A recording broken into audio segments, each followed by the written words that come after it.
All right, back at it again. All right, same place to be. Rick Serritella along with Dan Orlando for the New in Blue New York Giants podcast, episode 8, NFL Week 2 recap, September 15th, 2025. Dan, we're going to dive right into it. A very disappointing loss in overtime. The New York Giants fall to the Dallas Cowboys here in week number 2. Lots to get into, lots to talk about. I think the most frustrating element of this game was the penalties, 21 in total. The most of the century is what I've seen reported. 6 on the first drive, 7 if you want to include the opening kickoff, and of course 4 most notably by James Hudson, who was benched this game. Yeah, if you're a Giants fan, you have suffered enough. I totally get it. This isn't just one loss amidst a competitive season or a string of competitive seasons where sometimes the ball doesn't bounce your way. When Malik Neighbors scored a TD with 25 seconds to go, you deserved, as a Giants fan, to believe that the game was over, that it would be a miracle if Dallas was able to pull it out. But if you've been watching Giants football for more than just, a couple of games, you know that the Giants adhere to something called Parkinson's Law. In Parkinson's Law, it's typically used in business, meaning that the amount of work that needs to get done will expand to fill however much time you leave to get it done. So if a project should really only take 10 minutes, but you give someone 3 days to do it, they're going to do it piece by piece and take up the entire 3 days. The Giants defense, no matter how much time is left on the clock, if it's only a 1-score game, they will allow the opposing offense to drive down the field and get into position for a game-winning field goal. It's a law, and they'll just make it happen. And we saw that again on Sunday, and we have a lot to talk about. Yeah, well, it's going on quite honestly for the last decade. It feels like this team just invents new ways to lose. And, there's a lot of positives, I guess, you could take out of it. Like they were in a shootout, 40-37. They put 37 points on the board. But at the end of the day, they just didn't get it done. Yeah. And, you look at these Brian Daboll press conferences. I look at some of the other coaches around the league. He just doesn't seem like he's a leader. He knows what he's doing. I see him on the sidelines. Kafka's looking down at his sheet. Daboll, Hudson, wherever you want to go with it. It's just some individuals are not cut out for the CEO type. And Brian Daboll doesn't seem to be fitting that bill. But there's a lot of blame to go around. The offensive line has been atrocious. Marcus Bowe, I thought, played pretty well. That was a positive spot. James Hudson, there's really not even a use for him on this team. The fact that he was in the plans to even begin with, it just goes back to talent evaluation. 2023 draft is all gone. It goes back to coaching.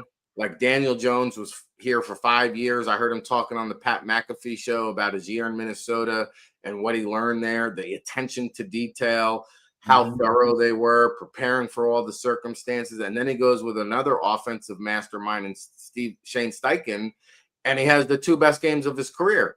And Brian Daboll was supposed to be this offensive guru before the Shane Steichens of the world, and we didn't see that at all with Brian Daboll or any of the previous coaches. So you wonder, is it personnel talent evaluation? Is it strategic game plan? Is it coaching? Is it all of the above? I think it's all of the above, and I think James Hudson is a great segue to really just describe the Brian Daboll experience and the Joe Schoen experience. We're going to loop them together for this. Ultimately, like you said, why was he the answer? Everyone was ready to just applaud because Joe Schoen at least went out and signed a swing tackle this offseason. Last year in 2024's offseason, he just completely ignored it and let Josh Azudu pretend to be a tackle, and that was his solution. When you have Andrew Thomas, who never stays on the field as your starter, and he goes out and gets this guy who was really not great on tape and really didn't do anything to earn his guaranteed money, and you get him, and he's, of course, as always, he's not just serviceable and you can live with him. He's a disaster, had historically bad 1 drive yesterday. So there's those signs of things where you're happy about it, but the bar's so low when it comes to Daboll. Daboll didn't let him get in the game for a second drive. In fact, it looks like he tried to pull a mid-drive, and I think somebody just, tapped him on the shoulder and said, look, we're putting a 5th-round rookie in his place. Let's have him start a drive fresh. That's what's for the best. But here's where the bar is so low for Dable. I liked that he made the move to pull him. He didn't just do what the Giants might have done in the past and just rode with him for at least another half and let him be a disaster for the rest of the game. He pulled him. He made an example out of him. He did the hard decision. But that should be easy. That should just be standard. And you go out, you have a game where you can't, you're like, hey, it's not just Hudson that can't stay off the penalty sheet. You have all of these people constantly getting flags thrown at critical times. That's coaching. That's discipline. His team doesn't know what they're doing. In year 4, that's inexcusable, and I agree with you. I think he has some talents. I think he's a great offensive coordinator when that's all he's doing, but he's probably not a head coach. All right, let's talk more about Hudson because long-term now, Giants have decisions to make. They keep holding their breath for Andrew Thomas, who I'm not sure is ever going to play again, but that's just my personal opinion. Yeah. Where did the Giants go now long-term on the offensive line? Well, here's a positive note if you're looking for something to be happy about yesterday. Marcus Bowe came in and he played well. Now, granted, this isn't going to be the toughest defensive front that he's going to see all year, but this is a 5th-round rookie in his 2nd NFL game, getting thrown in. Essentially, he just missed one drive. He played almost the entire game and overtime. So he played a game's worth at left tackle. And, man, they didn't call his name once. I mean, really, if you didn't know that was a backup in there, you wouldn't have known. Looked a lot better than James Hudson. Is he Andrew Thomas? No, but he's out there and he's capable. And, again, we've talked about it. The Giants have not been able to just successfully add offensive line talent in the Joe Shane era. And this is a guy who came in, got drafted in the 5th round.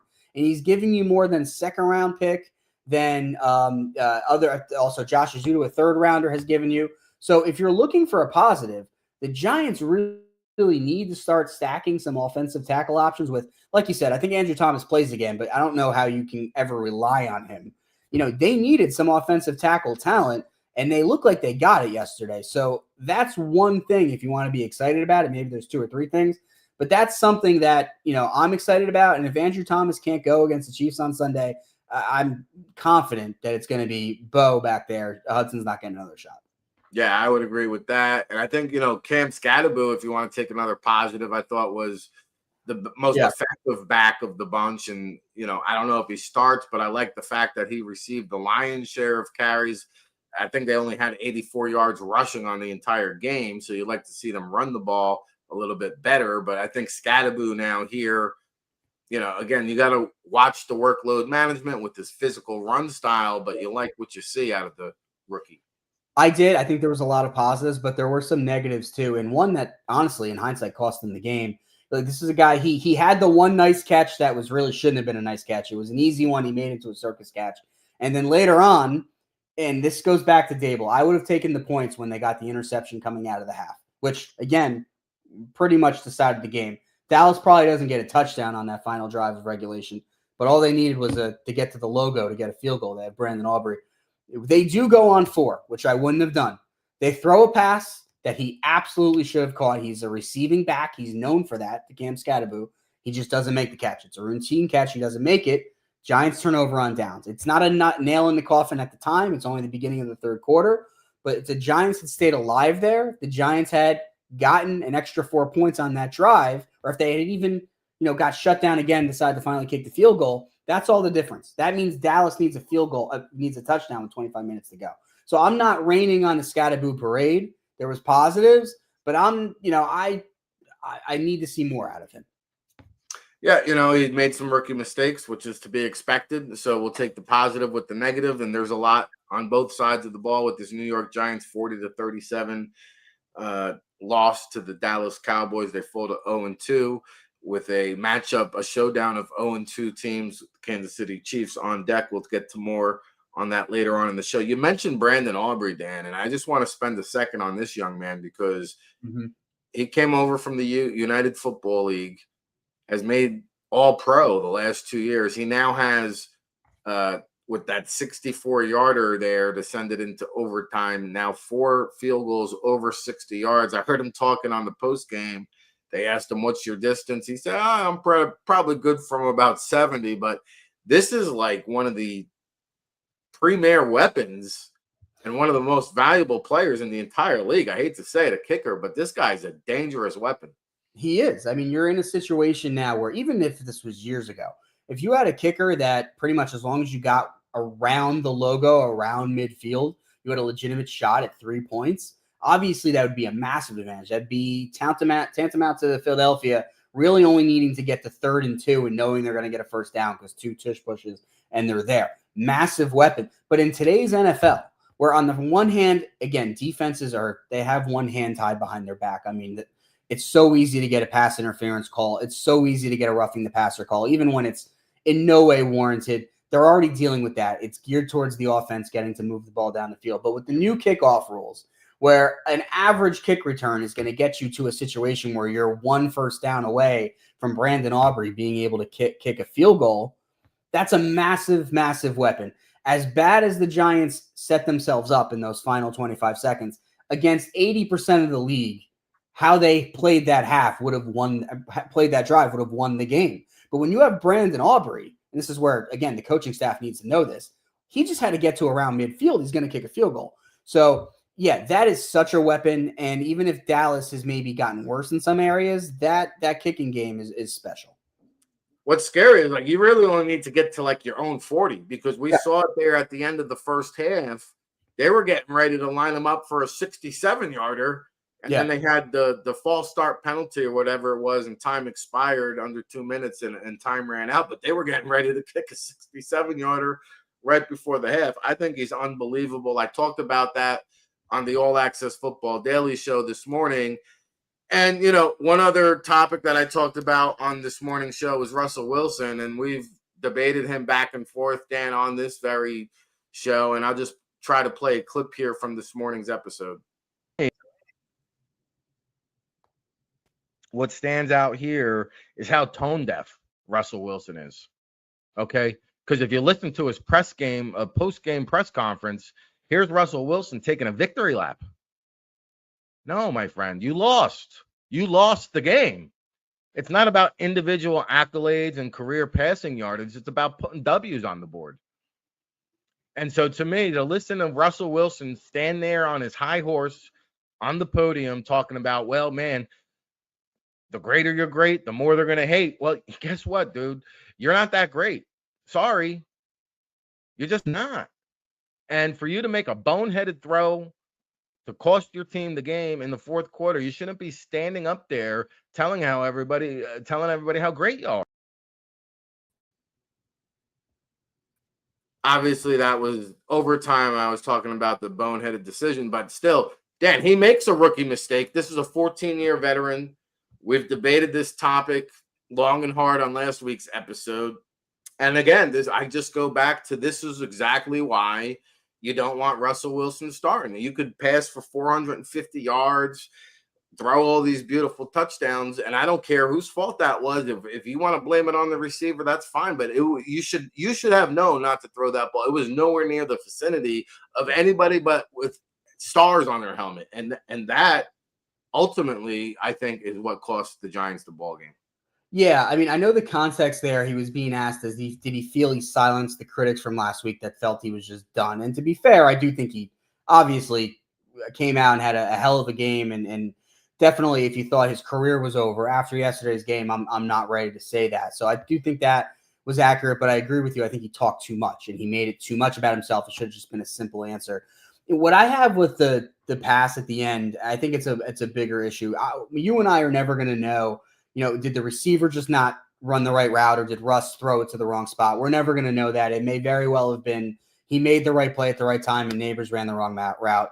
But regardless, the problem, with the Giants when I look at it is Russell Wilson, man, they had so much success yesterday with those moon balls, and that's fantastic. And if you're a Giants fan, you were dying to see a quarterback finally push the ball down the field. What you didn't see consistently throughout the game was him using the middle of the field and him doing those 5 to 10 yard passes mixed in there enough. And over time, especially when you got the ball back, I believe for the second time, they had plenty of time on the clock.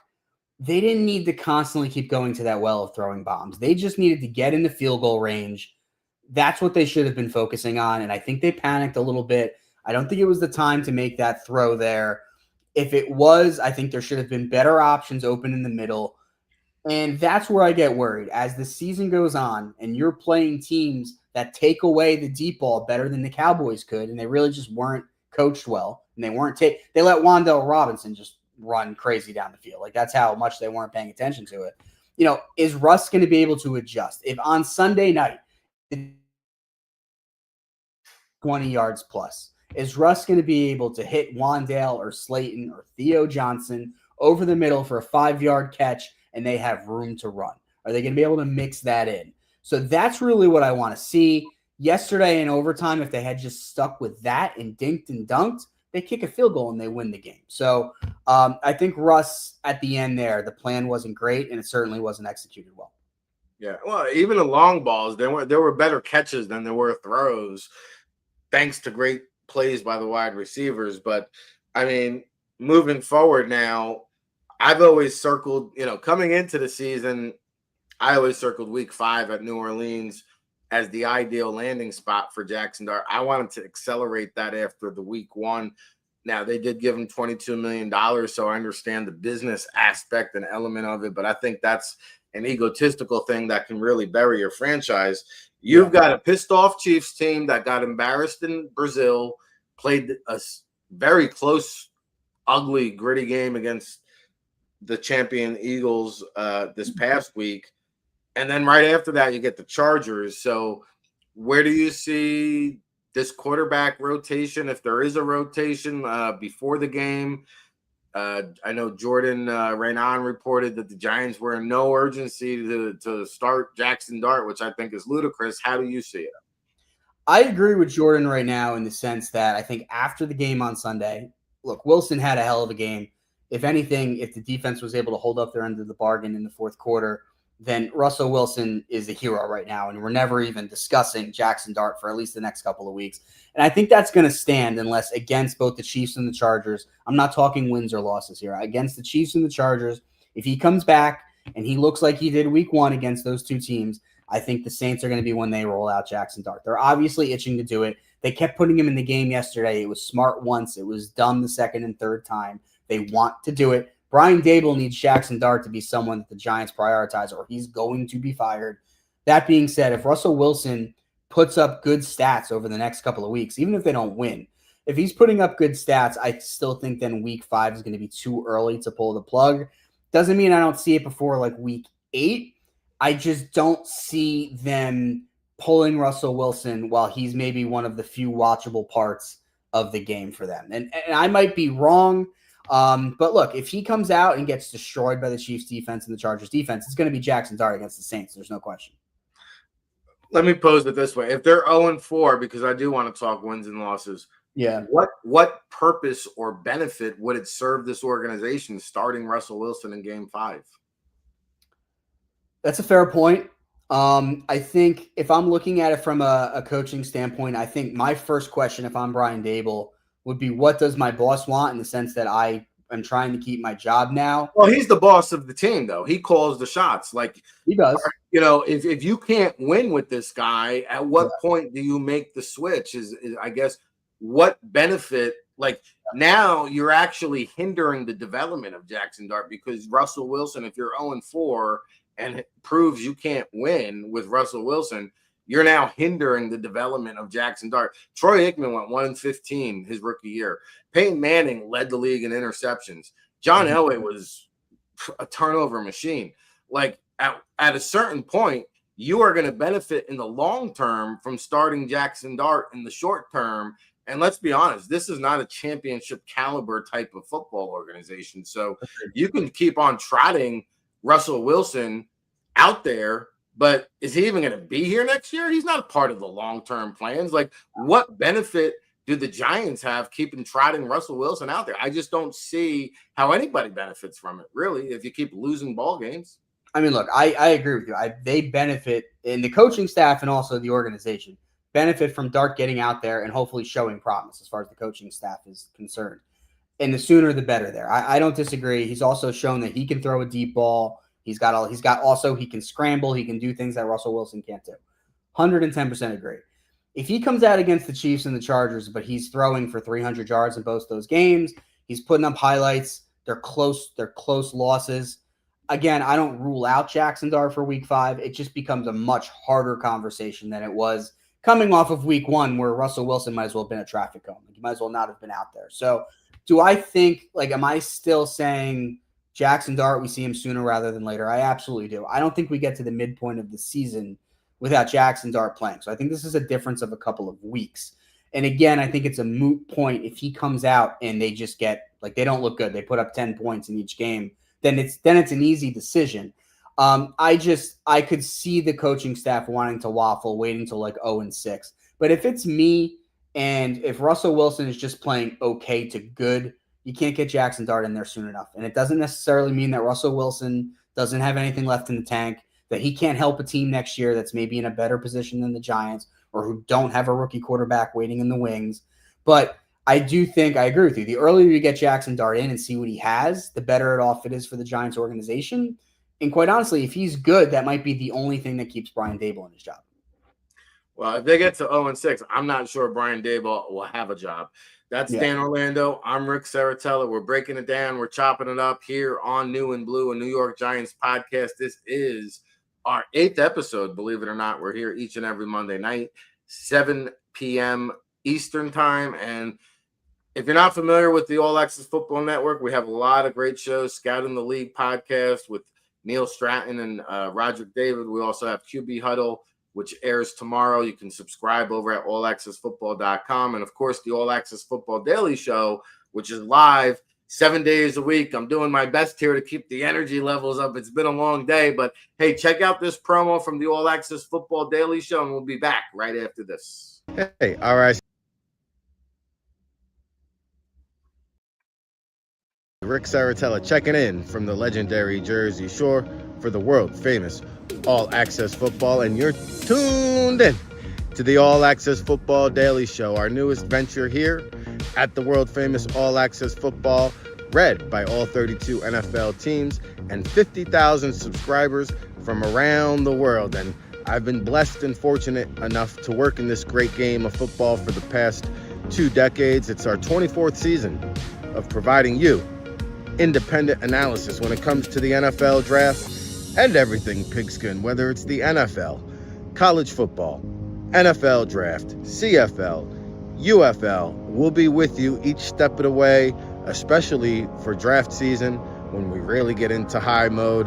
Of course, it's all brought to you by the 2026 NFL Draft Bible, published in April, featuring over 500 in-depth scouting reports with our boots-on-the-ground analysis. We'll be on location at the All-Star Games, the NFL Scouting Combine, the Pro Day circuit, counting you down to that 2026 NFL Draft in Pittsburgh. And be sure you check us out over at allaccessfootball.com. We've got a great promo discount for you listeners at home. If you enter our promo code RICVIP, you'll get a 30% discount off of all of our premium content. You'll unlock the magic. Get our NFL Draft Insider Reports, Scouting Notebook, of course, the World Football All Access Football Report, published on Wednesday.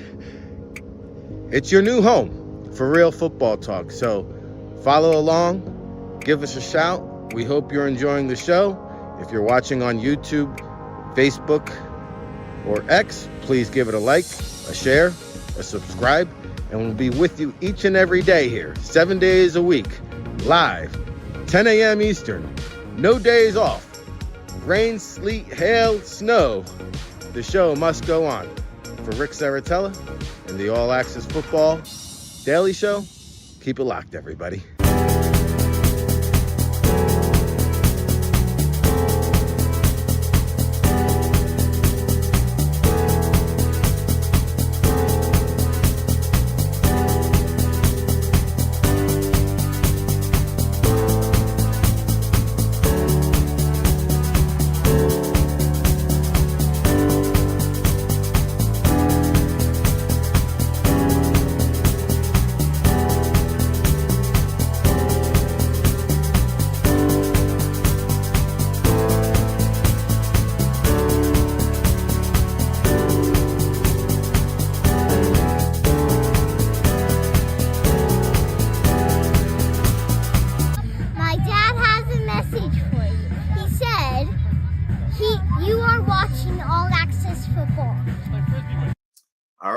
at it again.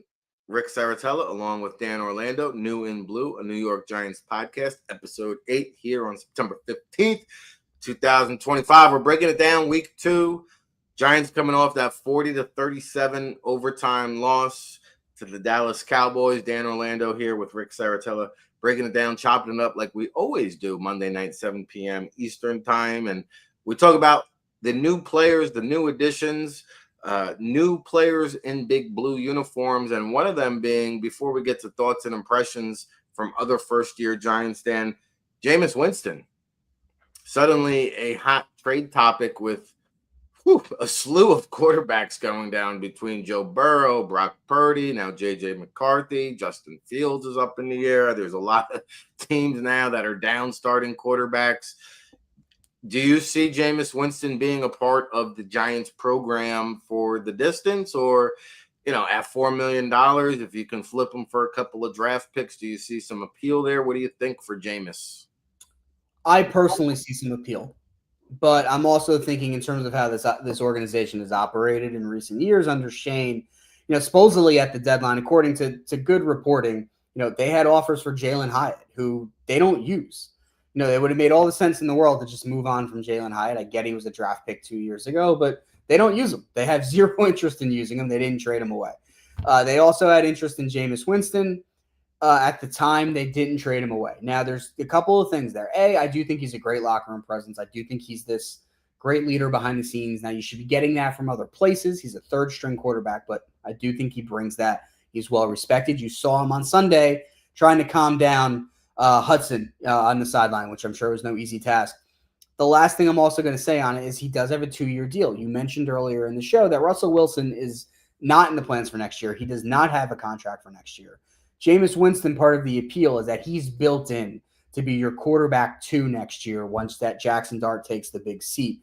Now, if you're Jameis Winston, and he's been open about this, like he knows that he still belongs in this league. He sees this as a stop on the way back to where he wants to be. He's been open about that. If I'm Jameis Winston, I want the opportunity to go play somewhere, to get some film on tape, even if that's not my final destination, even if that's not going to be where I'm a starter next year. So, hey, could I go to Cincinnati and be, a quality player and start some games and help them win? Sure. Could I go to the Vikings and give them a couple of wins or take a shot at a couple of wins? Sure. So, if I'm the Giants, I would consider it. I would try to get some draft capital back.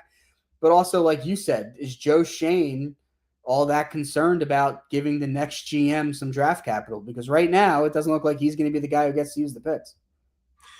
Some good points there. And I actually do like the fact that he could be back at an affordable price as your QB2 next year. And really, what's he going to fetch on the open trade market? I don't think you're going to get more than a day 3 selection, right? And at that point, makes it tough. But all right, let's talk about some other new and blue New York Giants players that stood out to you. Some thoughts and impressions, positive, negative. Where do you want to go with it, Dan? Well, it's definitely worth noting that Alexander finally got called up. He got to be active yesterday. He did Darius Alexander. He really didn't do much, but he got played. He got some run, and he played well. Elijah Garcia, who is also on the defensive line, and they've prioritized him rather than their third-round pick from this year. Garcia is a guy that got brought in at the end of last year when they were playing street free agents and stuck around. So we'll consider him as a first-year Giant for this exercise. He got a sack late in the game. Yeah, he did. Out of Rice University, undrafted. Out of Rice. Yeah. Out of Rice. So, you love to see it. And this is a guy that they've used 2 practice squad elevations on already. Quite honestly, they want to use him again, or they want to protect him because he's putting some film on tape. They may have to, maybe today or tomorrow, they might have to call him up to the 53. So that's definitely worth noting. We talked about Scattaboo. There was some good. I thought there was plenty of bad. Jackson Dart, you got to mention him because he got his snaps. I think they used him well. When he finally had a play that was about him, he did literally slip and fall. Look, it's his first game action, and no one's going to rip him for that. But still, he didn't wow. Ultimately, at the end of the day, disappointment from Paulson Adebo. He had some ups. He certainly had some downs on the defensive secondary. Javon Holland, similar. Had a good tackle, had a good play. Honestly, didn't love what he did with the shoe because they're calling taunting pretty easily these days, and he's very lucky that wasn't another 15-yard penalty. Every time I see him, I just think that they could have had McKinney and just been locked in there. But the last thing, because I know we're kind of hitting the laundry list here. I know I mentioned him earlier in the show, but it's worth bringing up again. Marcus Bowe. Honestly, look, you want to see some positives from this game, and Marcus Bowe played well. The Giants being able to put out a backup left tackle that does not just completely derail the entire offensive game plan. It's been a decade since it's been so long. So he came out, he played well. He let Jameis Winston have time in the pocket and deliver some big booms. So quite honestly, that might be. I don't think he's going to be the pick of the class. I think Jackson Dart's going to be a pretty good player. I think obviously Abdul Carter's a beast, and on me, he was so good. We're just so used to it. We don't even think about it. He played well. He was in on some big plays. I want to see more out of him. Want to see him get his first sack. But Marcus Bowe, I think he's going to be the best value pick that Shane ever drafts, at least up until now. And I'm really excited to see what he can do for the Giants going forward. Yeah, I loved Bowe down in the Senior Bowl. I thought he was a day 2 pick. They got a tremendous value there. You talk about Elijah Garcia. I was happy to see him get that sack out of Rice, undrafted in 2022, bounced around the league. I think Dolphins, Broncos finally found a home here, possibly with the Giants. They did earlier in the week claim Xavier Gipson off waivers from the New York Jets. I saw they had Tyrone Tracy and returning the kicks, Gunner on the punts. What do you make of the special teams unit in terms of the return game moving forward? It's very curious to me because you have Amir Smith-Marset, who played well in that role last year after Olszewski got hurt in pregame warmups in week 1. So they had to go out and kind of panic, go get Smith-Marset. He played well as a returner. He had a touchdown return. This year, it looked like it was his job to lose. They bring in Olszewski after you lost Bryce Ford-Wheaton, who played a completely different special teams role for you, and he ended up winning that return job. So you still have Smith-Marset, who made his way onto the practice squad. He wasn't claimed. He's on the practice squad. You have Olszewski, who's on the main roster as a kick returner, and really that's it. You have Wan'Dale Robinson and Tyrone Tracy also back there returning kicks. I don't know that they needed to bring in somebody else. I get that they like the talent. He also has a fumble problem, and this just seems like one of those things where Dable does it or Shane does it, and we know better than everybody else, and we're going to go ahead and take a risk here, and those tend to blow up in your face. So for me personally, when I watch punt returns, I'd almost rather just see them always fair catch it. I feel like it's just the juice isn't worth the squeeze on these punts. I don't know that I'm happy about it. Now, he may come in the next couple of weeks and make me look like an idiot, and then I'll be thrilled about it. But I just don't know that they needed to add to that, and they have issues elsewhere on the roster that now they're in a real crunch. I mean, they don't have any middle linebackers left. So I don't know that they can keep 2 returners on the roster. It's going to be interesting to see what they do here. Yeah, and then, I was scrolling through the NFL transactions today, and I just saw a little note here. Dylan Cambry in for what they call the visit. I mean, had a pretty good training camp. What do you think that's all about? So according to Art Stapleton, he is coming back. He's joining the practice squad. He's, a David Tyree of old. He's really a special teams ace. That's what he was in college. He's a gunner. Now, look, he's a little small for that role in the NFL, but in the preseason, if I'm remembering correctly, there was some tackles that he probably would have made at the college level, and he was just a little bit too small for. He also looked like he could make some serious catches down the sideline, but we're talking like in the fourth quarter of preseason games. He wasn't going up against, NFL cornerbacks necessarily. So I don't have a problem with them bringing him in. I think they have a lot in terms of special teams players that are solid gunners. They have Art Green. They kept Collins, who's really, that's his main role on the team.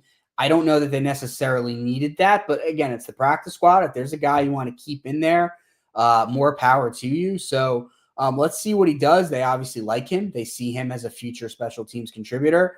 Honestly, what it makes me think of is that this seemed like a minor injury at the time. I think they really missed Bryce Ford-Wheaton and what he brought to this team as a gunner. And as a guy who had 2 major knee injuries, I don't know that he's ever going to be back in the fold. So, I think they like a lot loading up on special teams players. Sometimes I feel that there's other areas of the roster that could use some attention, but they love to load up on those special teams guys. Yeah, Bo Collins is another wide receiver playing special teams. Does that have any impact on him here, or? I don't think so, because I think they really like what they see from him. I think they want to keep him in the fold. I think he was actually, if Slayton couldn't go, because he had a bit of a groin issue at the end of last week, if he couldn't go, he was going to be the next man up, not Hyatt, which brings us back in a circle. So why the hell is Hyatt even on the roster? Why didn't you trade him?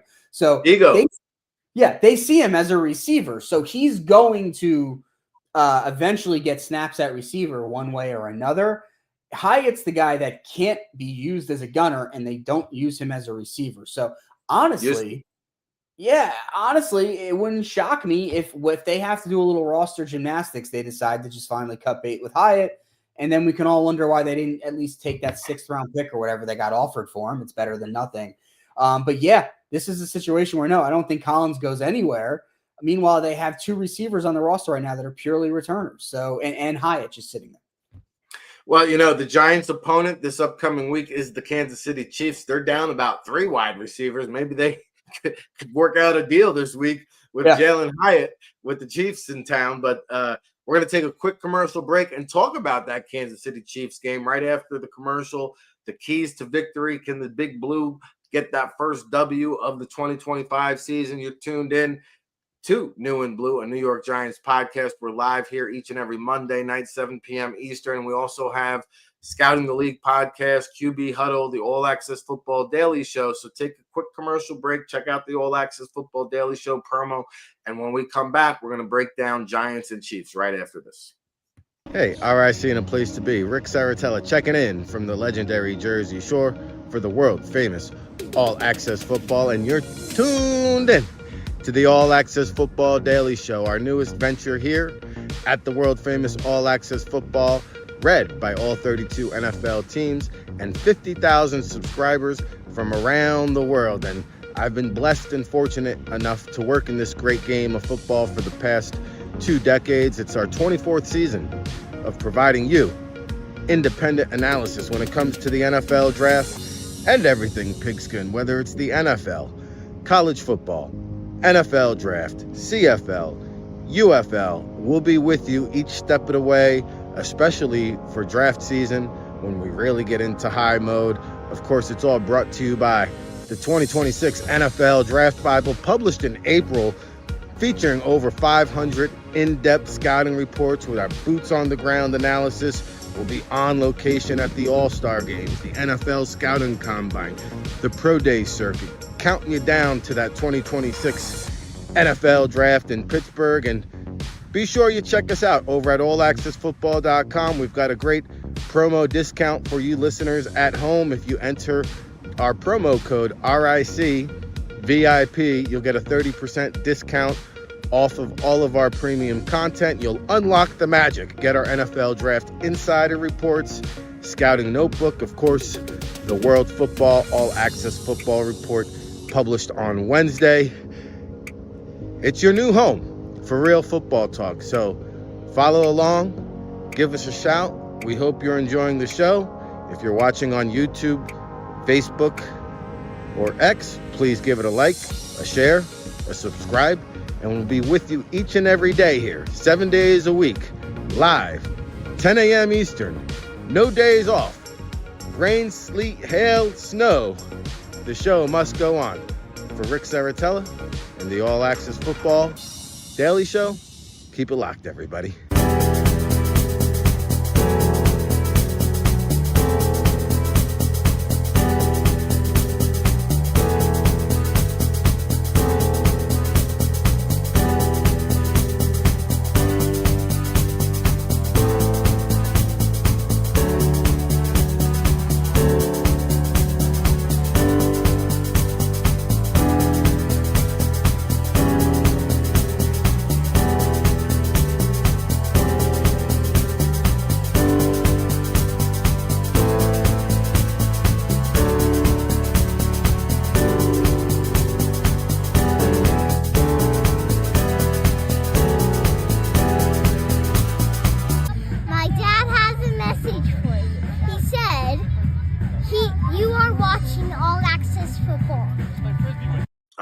Back at it again, RIC and a place to be, with my co-host Dan Orlando, breaking it down, chopping it up. New and Blue, a New York Giants podcast. We're here each and every Monday night, 7 p.m. Eastern time. burning the midnight oil over at the allaccessfootball.com. Make sure you check out our Scout Notebook. And this morning, I did mention on the All Access Football Daily Show the slobber knocker between the Eagles and the Chiefs.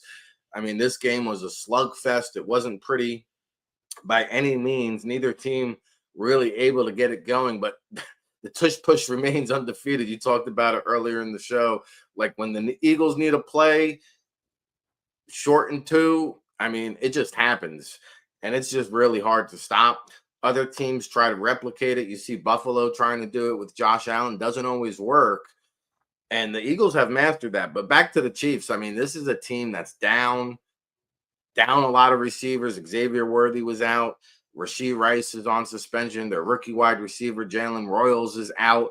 Their offensive line seems to have issues. Patrick Mahomes is just really playing street ball back there. He actually led the team in rushing the last 2 weeks. That's not a recipe for success in the National Football League. So, dare I ask, the Giants versus the Chiefs here in week 3, is there a path to victory here? Can Russell Wilson outshoot the one Patrick Mahomes?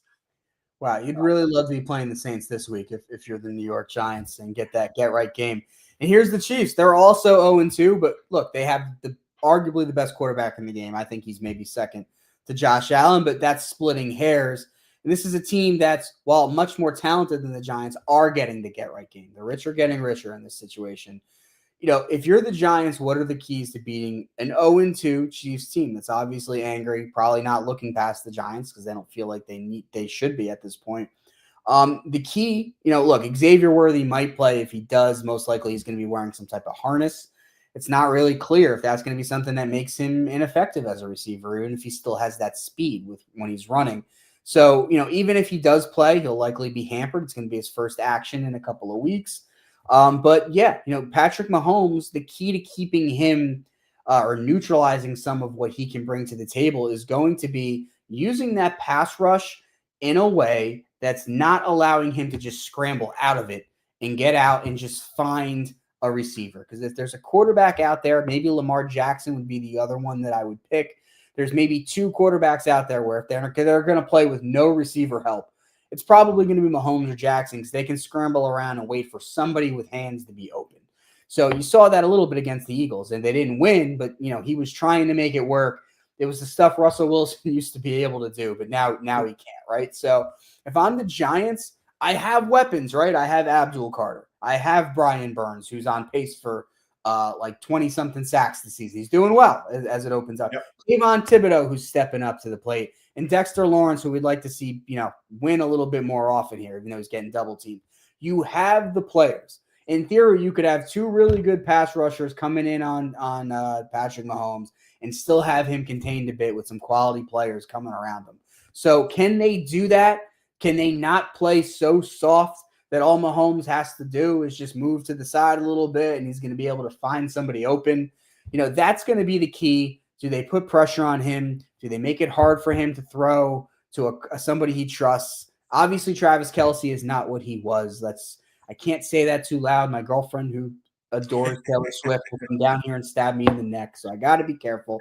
But he's not what he was. I made a comment when he basically gave the game away by bobbling that turning it into an interception at the end of yesterday's game, and that went over great. So I'm just saying, you know, if you're Patrick Mahomes, you're going to be trying to find somebody open. Can the Giants corral him? That's a big ask, but if they do, they have a chance in this one. Yeah, I think what's dangerous there is Mahomes actually thrives against the blitz and can do a lot of damage because of his ability to improvise. And you saw, you know, Abdul Carter in that week 1 matchup against Jaden Daniels. Could he maybe shadow a Patrick Mahomes? We'll see the game plan. But if I'm the Giants at home, next 2 games, Chargers at home as well, but you want to get up, I think, early, control the tempo of the game.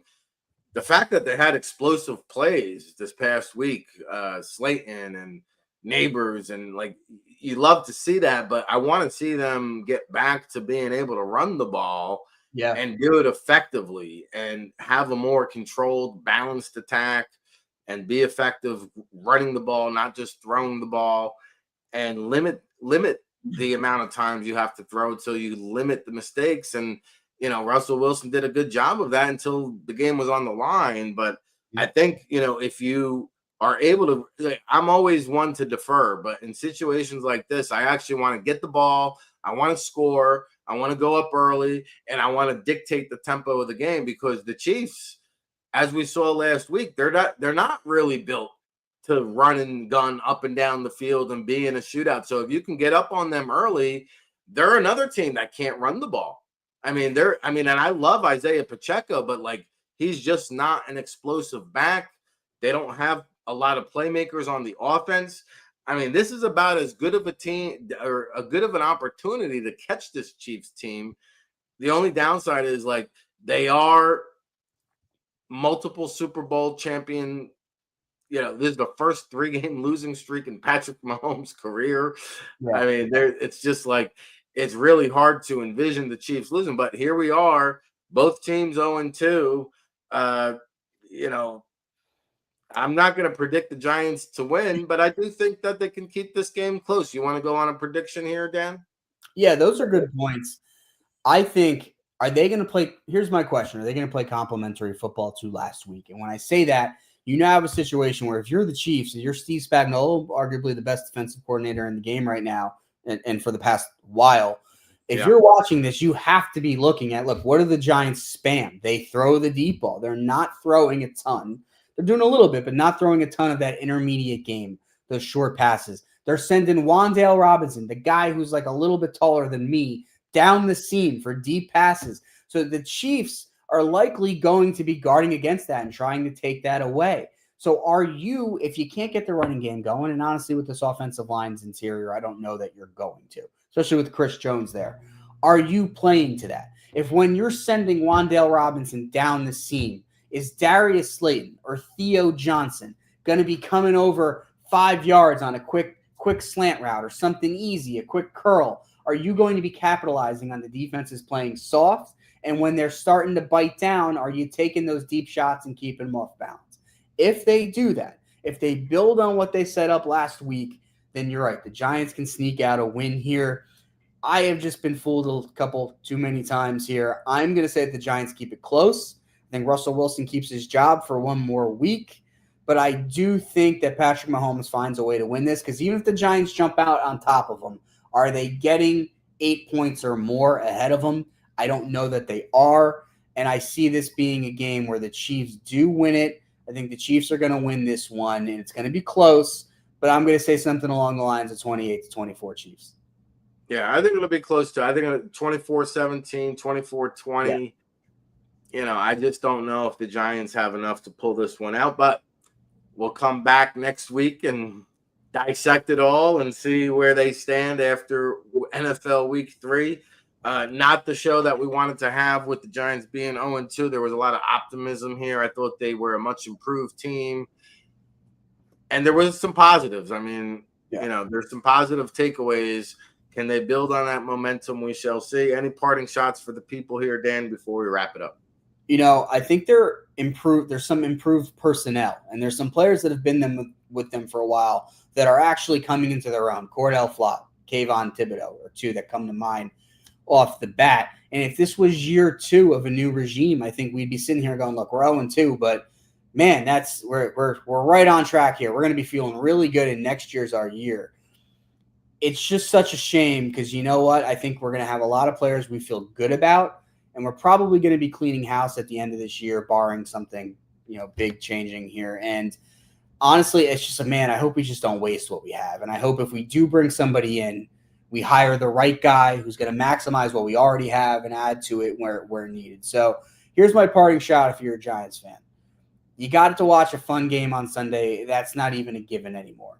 So you know what? If we can come out on Sunday night and play strong, and these young players and these guys that are new additions that are going to be on the team for a couple of years are playing well and showing growth, try to find some enjoyment in that. I know it's been a long time. You deserve better. And you know what? If they come out on Sunday and they shock the world, then we're going to have some fun on Monday night anyway. So try to enjoy the game Sunday. Looking forward to seeing everybody on Monday night. All right, buckle up. He's Dan Orlando. I'm Rick Serritella. We do this each and every Monday night, 7 p.m. Eastern, new and blue. a New York Giants podcast talking about first-year New York Giants. And we just broke it all down for the week 2 against Dallas, 40-37 on the wrong end of an overtime loss there. We'll see if they can do better this week against the Kansas City Chiefs. We'll be back next week to do better here on the New and Blue podcast. Also, tomorrow morning, we have the All Access Football Daily Show. Josh Alper from Pro Football Talk will be stopping by as my special guest. And we'll see you next week, everybody. Thanks for tuning in. Hey, RIC in a place to be. Rick Serritella checking in from the legendary Jersey Shore for the world-famous All Access Football. And you're tuned in to the All Access Football Daily Show, our newest venture here at the world-famous All Access Football, read by all 32 NFL teams and 50,000 subscribers from around the world. And I've been blessed and fortunate enough to work in this great game of football for the past 2 decades. It's our 24th season of providing you independent analysis when it comes to the NFL draft and everything pigskin, whether it's the NFL, college football, NFL draft, CFL, UFL. We'll be with you each step of the way, especially for draft season when we really get into high mode. Of course, it's all brought to you by the 2026 NFL Draft Bible, published in April, featuring over 500 in-depth scouting reports with our boots-on-the-ground analysis. We'll be on location at the All-Star Games, the NFL Scouting Combine, the Pro Day circuit, counting you down to that 2026 NFL Draft in Pittsburgh. And be sure you check us out over at allaccessfootball.com. We've got a great promo discount for you listeners at home. If you enter our promo code RIC VIP, you'll get a 30% discount off of all of our premium content. You'll unlock the magic. Get our NFL Draft Insider Reports, Scouting Notebook, of course, the World Football All Access Football Report published on Wednesday. It's your new home for real football talk. So follow along, give us a shout. We hope you're enjoying the show. If you're watching on YouTube, Facebook, or X, please give it a like, a share, a subscribe, and we'll be with you each and every day here, 7 days a week, live, 10 a.m. Eastern, no days off, rain, sleet, hail, snow. The show must go on. For Rick Serritella and the All Access Football Daily Show, keep it locked, everybody.